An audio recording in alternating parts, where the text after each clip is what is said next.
ମୋ ନାଁ ତ ଅନ୍ତର୍ଜୟ ମହାପାତ୍ର। Bhuasuni juice centre Samantarapur. ରହୁଛି, ଅଙ୍ଗୁର ରହୁଛି, ବେଦନା ରହୁଛି, କଦଳୀ ରହୁଛି, ଭଣ୍ଡା ରହୁଛି, ତରଭୁଜ ରହୁଛି, ପାଇନାପଲ ରହୁଛି, ବ୍ଲାକ୍ ଅଙ୍ଗୁର ରହୁଛି, ହ୍ୱାଇଟ୍ ଅଙ୍ଗୁର ରହୁଛି, ସବୁ ପ୍ରକାର ଫଳ ରହୁଛି ଆଉ। ପ୍ରାଇଜ କଣ ଆମେ ତ କିଣିକି ବିକିବୁ, ଯେମିତି ଟିକେ ଗରାଙ୍କୁ ଚିପ୍ ଦରକାର ସେମିତି ଚିପ୍ ରେଟ୍ ଦିଆଯାଏ, ଗରାକୁ ଆସନ୍ତି ଆଉ କଣ।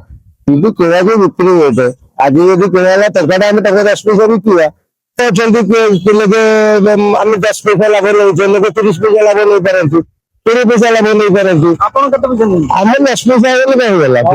ମାର୍କେଟ ଠାରୁ ଆପଣଙ୍କର ସୁଲଭ ରେଟରେ ଅଛି। ସେମିତି ଆମେ କହିବା କାହିଁକି, ସେଟା କଷ୍ଟମର ମାନେ କହିବେ ନା ଆଉ।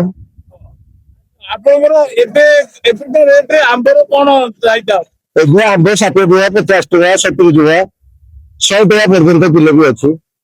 ଭଣ୍ଡା କେମିତି ଅଛି? ଭଣ୍ଡା 50 ଟଙ୍କା କିଲୋ। ଅଙ୍ଗୁର କେମିତି ଅଛି? ଅଙ୍ଗୁର ଏମିତି ଅଛି 200 ଟଙ୍କା କିଲୋ ଅଛି, ତାପରେ କିଲୋ 120 ଟଙ୍କା, 100 ଟଙ୍କା ଭିତରେ ଅଛି। ପାଇନାପଲ କଣ ରହିଛି? ପାଇନାପଲ ସେ ରହୁଛି ଦେଶୀ ପାଇନାପଲ ଗୋଟା 20 ଟଙ୍କା, 25 ଟଙ୍କା, 30 ଟଙ୍କା ଏମିତି ବିକ୍ରି। ଆଉ କଣ ଆପଣଙ୍କର ଅନୁରୋଧ ରହିବ? ଏଇଟା ଜିନିଷ କିଣିକି ଆମେ ବିକିଲେ, ବିକିଲା ପରେ ଯଦି କଷ୍ଟମର ମାନେ ଆମ ଦୋକାନ ତାଙ୍କର ଭଲ ପୋଷେଇଲା ରେଟ୍ ନେବେ, ନାଇଁ ତ ରେଟ୍ ନ ପୋଷେଇଲେ ନେବେ ନାଇଁ କଣ। ଆମକୁ ଯେତେ ସୁବିଧା ରେଟ୍ କିଣା ହବ ଆମେ ସେଇ ସୁବିଧାରେ ବିକି ଚାଲିବୁ ଆଉ କଣ।